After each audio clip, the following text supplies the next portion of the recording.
Well, hello everyone, and welcome to Switching Reels. I think we're the only ones that can respond to this. So, hello, Connor. Hello, Trenton. It's been a hot sec for us, even though it has. won't be that long for everyone else. Yeah, It's you may 6 have weeks. you may have noticed the Christmas and Halloween episodes. Sorry about that. Came out well after Christmas and Halloween. Yeah, because they're not out yet. Yeah, they probably will be by the time this episode is posted. Are you sure? Because I'm hoping to post this tomorrow. Oh, well, never mind Friday. then. Never mind then. But they will be posted. So I'm thinking we can do the Christmas one in July. Wonderful. Because then it's Christmas in July. I just don't have the same parallel for Halloween. Halloween in April? April? Love it. Okay, that's where it's going. We don't have to do that, Trenton. All right. Well, anyway, let's get to it. Again, we're probably going to miss some questions here because... we threw out the script and we don't know where it is. Yep. I found it. Is it that crumpled piece of paper on the floor? Yeah, it is. So, what did we watch today? We watched The Pianist. Oh, I thought it was Life is Beautiful. No, it Just wasn't. kidding. I like this movie significantly more than Life is Beautiful. I would agree with that. I think it is better than Life is Beautiful. Yeah, so that's interesting. Yeah. I feel like Life is Beautiful should be lower, not necessarily that this should be higher, though. Yeah. If we're gonna go with where this is, like, I think it deserves to be where it is. I think it deserves to be on the list, and I think it's properly placed. Yeah, I think so too, on both of those. It is not as good as 12 Angry Men. No. So. This was on my top 10 for a long time. Nice. And watching it again today, I don't think I would rate it quite as highly as I had before. Totally. That said, I think the last 30 minutes or so is just absolutely flawless. It's phenomenal. The last 30 minutes of this movie are just... I'd even say the last hour. Yeah. Which we can go talk about what happens in the last hour Yeah. after the spoiler wall. But absolutely. Yeah, I agree. I think this is another Holocaust movie. Depending on how you define Holocaust movie. For certain values of Holocaust movie. Yeah. We haven't gone on Wikipedia yet to see if Holocaust specifically means internment camps, or if it means the time that all the Jews didn't have a good time. Yeah, I mean... because it shows that pretty well. Yeah. I would say that this one, the reason this doesn't hit like a Holocaust movie to me is because he doesn't ever leave the city that he's he's in it the entire time. And because of that, like, I don't necessarily feel like we're getting the image of like, okay, this is what happened to the Jewish people during World War II. Totally. I see it as this is what happened to this one dude who was living in a war-torn city. And was Jewish. Because if he wasn't Jewish, a lot of this would have been different. Okay, that's fair. And the fact that he's Jewish and we follow him the entire time during World War II. That's fair. Okay. I would make the caveat, he gets out of the Holocaust. No, he survives the Holocaust. He gets out. No, he survives. He survives. There's nothing... He does survive, but he gets out of the Holocaust. I would love to hear it. All right, we need to... I guess that's true. We need to go up to the spoiler wall. Okay, before we do that, what's your enjoyment? My enjoyment on this one, probably still sitting at a 9. Yeah, no, I think I'm an 8. So, okay. This is a strong 8 to a light 9 for me, but nice. Yeah. Yeah, it was too sad to be too much higher. And I would probably put technical dead even with that. Yeah, I'd say strong so 8 too. to a light 9. Yeah, 8 to 9 as well, I think, for me. Go 8.5 for me. Yeah. And I will say the one thing that's taking off points for me is I did not realize how choppy the beginning feels. The beginning feels very choppy. I could not place the time very easily. And even when they had the like dates up, I'm like, I don't know how much time has passed. Right. And the like continuity of time makes it difficult. Yeah. And it's something that you do get used to as it goes along. Absolutely. yeah, it's a little jarring, and I can't say I'm the biggest fan of it. Yeah, completely. But I like a lot of the stuff that they did. Like for him keeping up appearances throughout the entire thing. Oh yeah, that was really, really cool. Yeah. So, so we're gonna be putting up the spoiler wall. Yeah, but, spoiler wall. Come jump with us if you've seen it. As always, like, comment, subscribe, do whatever the hell YouTube tells you to do. Yeah, and also if you're not on YouTube and it's just audio, then just subscribe to us, guys. Yeah, send us an email. Or send us an email. Yeah. Yeah, I like sending us emails.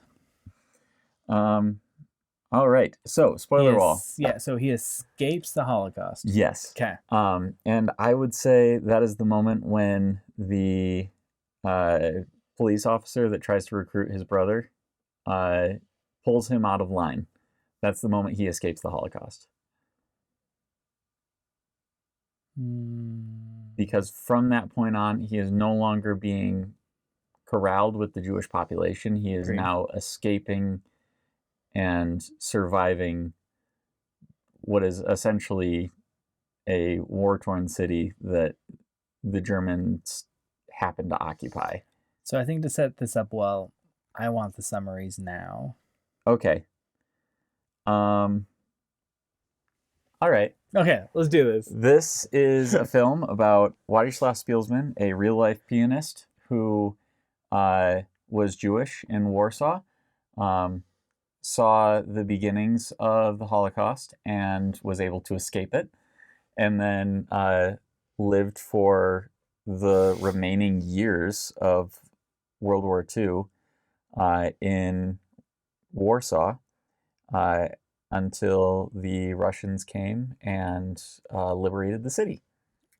I feel like that's solid. Yeah. As summaries go. Yeah. No, that's you're supposed to give your summary now that makes absolutely no sense unless you've seen the film. Unless you've seen the film.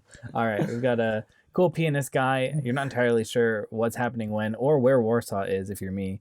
And so you have to pause it partway through the movie and ask Connor, where's Warsaw? And then he's like, Poland. I'm like, oh, okay, cool. So we go and follow this family at first, which you can kind of tell the main character is the pianist, but you see the whole family for most of this movie. And their living quarters get smaller and smaller and smaller and smaller until they are living in bunks on top of each other. And then the other side of the movie is his living spaces get bigger and bigger and bigger and bigger until he's in like an entire house. And also is like gravely injured, has a big beard, and almost gets shot at the very end by the Russians because he got a German coat from a German that was really nice to him. Also, he lived in a hospital which got flamethrowered. He lived in a couple different houses. Multiple of the times people either got arrested or left to live with their child somewhere else, which was good for them. And also got swindled by a guy that was raising funds to give him food, and then I think spent it on vodka. Pretty sure. That's not said explicitly, but I think the implicit fact that he keeps showing up with vodka and drinking vodka kind of speaks for vodka. Drink up. And then at the end we try and save the nice German guy that saved his life, but instead he dies several years later. Several years later. And that's it. Wow, yours is way more depressing than mine is. Because it's a sad movie. It's not happy. Halfway through this movie, he loses his entire family, and his dad gets his head bashed in. Yeah. But at least it's hopeful. Where? How? Why? The ending. What's the end? The ending is hopeful. Yeah, sure. He's playing in an orchestra. Great. So nice that the benefit of surviving the Holocaust is you get to play in an orchestra. I don't know. It's like Marty McFly going backwards in time and then coming back, and he did nothing except for the fact that he lived going back in time. Yeah, except this is a story about Władysław Spielman being able to survive all of these horrible things, and then have a life on the other end of it. Most of the other protagonists of the Holocaust movies. Not Life is Beautiful. Not Life is Beautiful. We kind of transition protagonist there at the end. Oscar Schindler, that man is permanently changed. He is permanently changed. He did survive. I think this guy was also permanently changed. We just don't see that. Okay, Oscar Schindler was a wreck at the end. Yeah, he was. He was not doing okay. Władysław Spielman was doing all right. It feels horrible to say, but it's true. What other Holocaust movies have we seen? All of our other protagonists have either died or been hollowed out by the events of their life. Yeah, but the only reason we don't know that we don't think who? he was is because we don't see anything after that. We see him look for the guy that saved him and then play in an orchestra. Yeah, but at the same age. Okay. We have no idea what happened after that. Let's talk themes to hammer home my point. This. Let's do this. All right. What themes were in the film? We got music. There's a fair amount of music that showed up multiple amounts That's of a times. motif. It's not a theme. Ah, dang it. We do this every time. I'm glad to be back. This is nice. Okay, cool. Themes. Got some family in there. Some families that show up every once in a while. There's one line in this entire film that applies to theme, as far as I'm concerned. Oh, okay, cool. Which one is it? It's the one about we survive because that's what God wants us to do. At least that's what I hope, or something, or at least that's what we have to believe, or something like that. At the very end, yeah. And I think that's the only line that can even be construed as a theme of this. Like, there are some topics, obviously, like, you know, the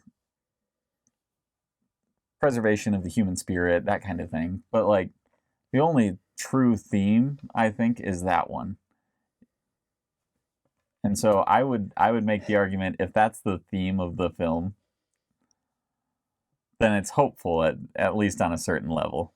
It's like survival for survival's sake can only be so hopeful. But it's not survival for survival's sake, because the whole idea of this film is you watch him as the ability to play the piano is taken away from him and slowly restored to him in small ways, and until he is able to basically come back to that life, which is very much what he is at the end of the film. And so I don't think it's survival for survival's sake. That's all that he has. Okay, but like, even watching the beginning, like, his family is clearly less important to him than the piano. That's just, but see, you're not helping the hopeful point here. We're just saying that this guy is very sad already, has sad things happen to him the entire time, and survives workaholic.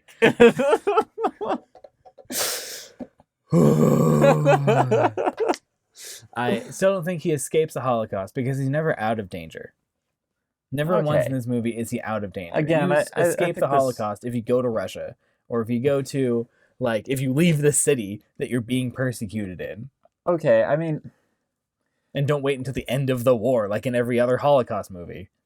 Again, nobody waits to the end of the war in the other Holocaust. Okay. All of them end with the war ends, finally, and the Jews can do something okay. And no longer be dying. Nope. Not the protagonist of Life is Beautiful. Yeah, he's dead. But his son lives. Basically the same thing. He gets also a tank. His wife lives too. Yeah. That's nice. And his son gets a tank. Except the American soldiers are selfish and they don't give it to him. They're just like, oh, you get a ride. That's it. That's it. Oh my gosh. Oh, but going into this... retroactively, spoilers for Schindler's List and Life is Beautiful. Hopefully, if you've been following us so far, you've seen those. But if you haven't, go watch them. Yeah. Watch Schindler's List with no preparation, because you can't prepare for it. So just watch it whenever you feel like it. Watch Schindler's List when you're in a good enough place that you're not going to spiral into depression if you watch it. That's a better statement. Know yourself. Know if you're going to spiral. If you're going to spiral, don't watch Schindler's List. Anyway, yeah, I do really love the ending of this film. I think the last half of it is absolutely flawless. And half is when he escapes the hospital, or is basically from the time he escapes to the hospital to the end of the film. Yeah, no, it is really, really gorgeous. Up to there, like there are some, I would say, like flawless scenes. Mm-hmm. But again, it's just so choppy that it's hard to give it that perfect score for the first half. Yeah, and I would say like the first half ends when he gets pulled out of line for me. Okay. And then at that point you can kind of see progression of time better. Which I would call that one of the perfect scenes. Yeah, no, that was one of the perfect scenes. Yeah. It's still so sad. The other one that has stuck with me, like when I think of this film, I think of two scenes. I think of the one where he's in the apartment and he's playing the piano, and your heart drops the moment he starts playing it because he's already been told, like, don't make any noise, that kind of thing. And he first thing he does is open up the piano and start playing soundtrack. And you see you see him playing before you actually see that his fingers are hovering above the keys. So that scene has stuck with me, and the other one that stuck with me is at the end where he almost gets shot. I was like, I saw him leaving with the German coat on, and I'm like, this is the only way you can differentiate friend from foe, man. Take off your coat for his sake. I have never had a scene where I was hurting from crying or from laughing so hard in nervous laughter. Yes. Yeah. Like I've had scenes where I've laughed, or I've like had pain in my stomach from laughing hard, but that wasn't nervous laughter. And I've had scenes where I've had nervous laughter and it didn't reach that far. That was the only one that's ever done that to me. Yeah, when he walked out, and I was like, oh, I could see this movie ending here. Like he could just get shot, and it's close enough to the end that you're like, is this what's gonna happen? Exactly. Like, because you could kind of feel that everything's wrapping up, and you're like, oh no, he's gonna just get shot. This is just going to be a different version of Life is Beautiful. It's not a different version of Life is Beautiful. It's much better. It is much better, but it's a Holocaust movie, and I've seen so many of them now, Connor. I'm so tired. We've just been over this. I don't want to see any more Holocaust just been over movies. This is the third one. Sad. This is the third one, assuming that it qualifies as a Holocaust movie. Which I think it does. And I feel like there was one more somewhere on this list. I feel like we saw one more. I think I'm combining pieces of Schindler's List and Life is Beautiful, but I could have sworn that there was one more, and I can't remember what it was. I mean, there was Saving Private Ryan, which is a World War II movie. Yeah, which isn't the same because that doesn't deal with the Holocaust directly. No. I'll have to look at the list again. Looking at the list, yeah. As far as I remember, says having memorized it. No. If I remember correctly, we don't have another Holocaust movie for quite some time. Okay. Like a couple years. At least a year. Okay. That's at least good. At least. And we've had a little bit of a break since Life is Beautiful. Not long enough. Not long enough? Yeah, that's fair. It hurts my heart every time. Just the absolute, like, every person is a person in this movie. Yeah, that's true. Every one of them has a life. Every one of them has a family if they have one. Yeah. Every one of them was brought up in a culture. Mm-hmm. Like, it's insane to think about. Like with the scene where they're across the way from a German raid, where they come into this family's house and tell everyone to stand up. Oh, and yeah. Then the grandpa can't stand up because he's in a wheelchair, and they freaking wheel this guy onto the balcony and chuck him off. Yeah. Like, this is 4 or 5 stories up, and they spend a good amount of time telling you this is 4 or 5 stories up. Yeah. They don't waste time here. Yeah. And, like, it's awful. Yeah. That as well as, like, the kid being beaten to death. Oh, yeah. And as he's crawling under the wall. Yeah, and, like, this one has, like, so Schindler's List has a lot of, like, needless killing. Yeah. But I feel like this one just made it even worse. You know? Like, it was just randomly that people would have to step out of line and get shot. Yeah. And it was the fact that it was in a town is worse. Yeah, that's true. Like, he doesn't escape the Holocaust after he gets put out of line. How many people still die after that? A lot. That are Jews. Okay. I don't know. I feel like, again, this is an issue of definitions, but I would say that the reason that this is not a Holocaust film is it is not dealing with the systematic killing of Jews. What do you mean? There was a system in place. This was not a dying. system. This was not a system. This was random. This was, we know there are some Jewish people here. We're just going to go raid the place. But even and whenever they were working. When they were working. Oh, yeah. They just pulled people at random out of line. I don't know if it was random. We don't know. The Germans don't say anything. Whenever you ask them questions, they shoot you in the head. Yeah. Like, there's a piece of evidence for it here. And again, this was prior to the point where I say he escaped the Holocaust movie. Yeah, that one was before the Holocaust. But we still have random killings after he escapes the Holocaust. Actually, I don't know if we have random ones after that. Yeah. When he gets pulled out after the work detail. Because the guy that we see get shot is the guy that hides him after he's gotten pulled out of line. Oh, yeah, that's true. So that's one. And then we also still see everyone that was like a quote-unquote Jewish rebel get killed at least twice. What do you mean? So there was a battle where they bring out this like artillery gun and he's watching the one of the ghettos. Yeah. And the Jews are throwing Molotovs and stuff at him. Oh, I didn't know. I don't know if that's established as the Jewish people. Yeah, it is. Is it? Yeah, because what he said was, I shouldn't have left. I should have been in there and died with them. This was the same guy, because they were talking about it the whole time. That's what they were preparing for. Oh, yeah, that's true. All of that. And then when, after he leaves that place and goes to the one with the hospital, there's at least one instance of Jewish uprising because of the armbands that they were still wearing. Oh, I didn't see the armbands. The armbands were there. Okay. Either way. Anyway. Whew, Holocaust movies. Again, this is a definition. Need to chill out. I do think that this is a definition issue, though. Like, I'll back off. We'll look at it. Maybe I'll even look at it now. We could talk about themes or something. I mean, I think the themes are basically covered in that one scene. I think so too. If there's any like real complaint I have about this, it's that there are certain things that this movie just doesn't have. I don't think it has a whole lot of themes.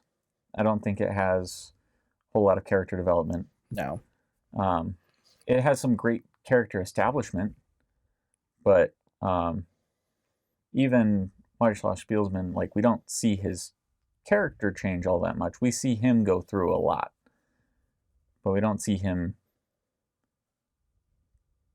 start making different decisions than we think he would have made at the beginning of the film or anything like that. No, he's pretty consistent the entire time. Yeah. What are you seeing? So they do mention systemic, which makes a lot of sense. And they like mentioned the specific camps, but generally it was still saying was the genocide of Jews during World War II. Okay. And that's like where it ends. If you were a Jew and you died, you were part of the Holocaust. Is my definition. Okay. That seems like a really broad definition. Yeah, it does. I feel like you can make a smaller definition if you want to. And you were killed by a German. Fine. No, because that doesn't work either. Yeah, it does. No. Yeah, it does. No, it doesn't. It absolutely does. I don't see any air shoes with this one now, actually. I starved to death because I ran out of food while I was in an internment camp. See, like I said. That's not being killed by a German. That's me dying. No, that's being killed by a German. They give you food. Well, they aren't giving me food, but maybe I just couldn't get a hold of any food because the food was super scarce in those camps. Yeah, and whose fault's that? It's the Germans. It's the Germans! Just because it's their fault doesn't necessarily mean that it was direct. What? I feel like we're in Really weird waters now. Yeah, we're not. We're done. I think we're good. It's up to the viewer now. Yeah. You can go and decide what the Holocaust means. Tell us in the comments below. Was this a Holocaust movie or wasn't it? I feel like you'll actually get a fair number of supporters on this one because like this movie is shot from a different perspective than the other Holocaust movies. Like it isn't focused on internment camps. It's focused on the exceptions to the internment camps, which I think is really cool and an awesome like thing to see. Yeah. Also, Władysław Spielman is an incredible pianist, and there are some recordings of him floating around. Definitely go check him out if you have any interest whatsoever in piano music. Like that, if the guy that have subbing for him has anything to say, like that was gorgeous. Yeah, like the piano in this movie was phenomenal the entire time. I honestly wanted more scenes like that. I know. Yeah. Like it was really nice that they have that in the credits, and you have the a couple of you have him in the cafe a little bit. But like the one scene with the German officer is just stunning. Which that scene alone, I think, is part of the reason that this movie is so high. Yeah. Like, again, I think the last half hour is the reason the movie is so high. Like, But I think, like, even if you had to pick like the best section of this film, it would be from the time that he starts opening the can and it rolls over to the boots of the German officer. And he has him come in and play piano for him. Yep. And decides that he's going to help him survive. Like, it's so beautiful. Yeah. And I don't know. I love this film. Yeah. No, it is really good. I just don't have a whole lot more to say about it. Yeah. And it was a good. Also, Adrian Brody did a great job as well. Who's Adrian Brody? Yeah, he's the main character. Oh, cool. He did a fantastic job. Like, just such a good job. Yeah. Also, every other actor in this movie is relatively no name, which is incredible to me, considering. Everyone was so good. Yeah. Like the German officer? The German officer was incredible. He was really, really good. Very convincing. Very convincing. Good job being a German. I mean, some of that is also, and I've realized this, it is harder to gauge good versus bad actors when you're watching a film that's in another language. Yeah. And the German officer had no lines in English. Yeah. So all in German. Yeah. Yeah, that's a good point. Like, I don't know German well enough to know what natural German sounds like. Right, yeah. No idea. So, I don't know. It was good. Yeah, no, it was a very, very good movie. Would recommend it, but again, only if you're in the stomach for a Holocaust movie again. I would be more willing to watch this than Schindler's List on most days. Yeah, absolutely. So you don't necessarily need to be in a place where you're like, and Life is Beautiful. Yeah. So you don't need to necessarily be in a place where you're like, I'm going to fall into a depressive spiral if I watch this.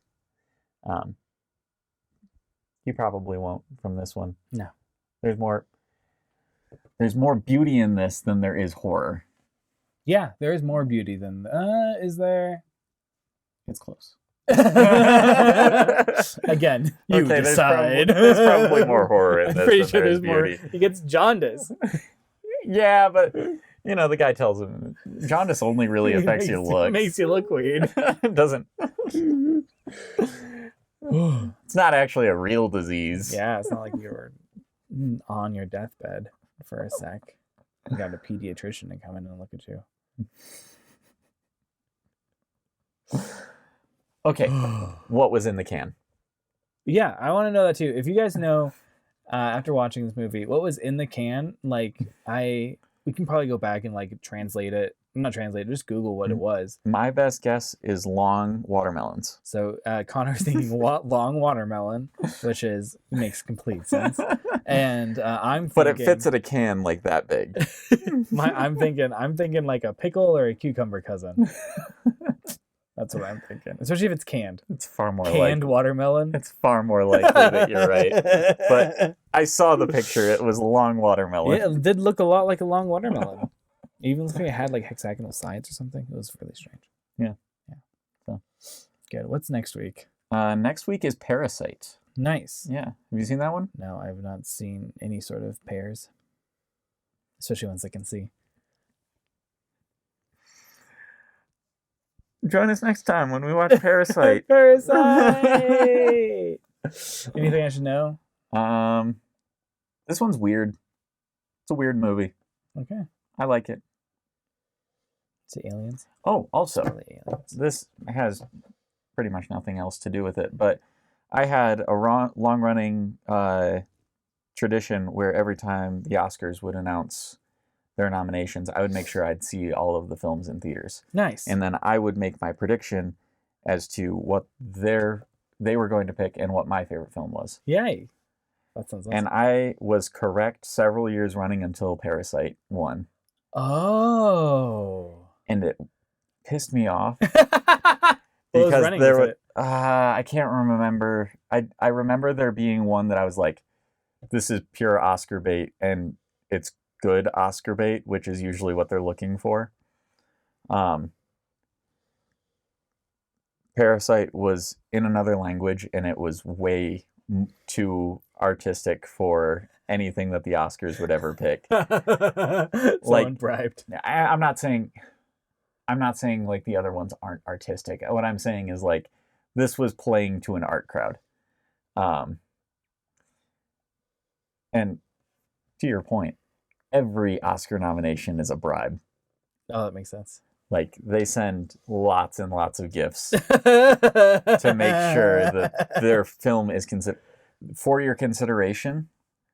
From my understanding, started in the film world. Wow. Like because you should consider this for. Anyway, yeah, that's my semi-cynical, but also very much based in a lot of conversations I had with people that were there. So that's crazy. Yeah. Beautiful. Yeah. Well, we'll see it next week, and I'll see if it's too artsy or something. I don't know. If it's what? Oh, too artsy? Yeah. Yeah. I mean, undoubtedly for the Oscars, I had several people that were like, your streak is fine. Nobody expected it to win. Yeah, okay, good. Yay. Okay, cool. I'm But excited. it killed my tradition. Yeah. Oh, no. If I'm honest, being in a place where I had less time to make sure that I went and saw all the films is Also, really what maybe. killed it. Maybe more of it. And then the next year was the start of COVID anyway. Yeah. So Yeah. So good luck on that one. All right. So now that we've talked about Parasite for, 15 minutes? I think it's only been about 5. But how do we end this?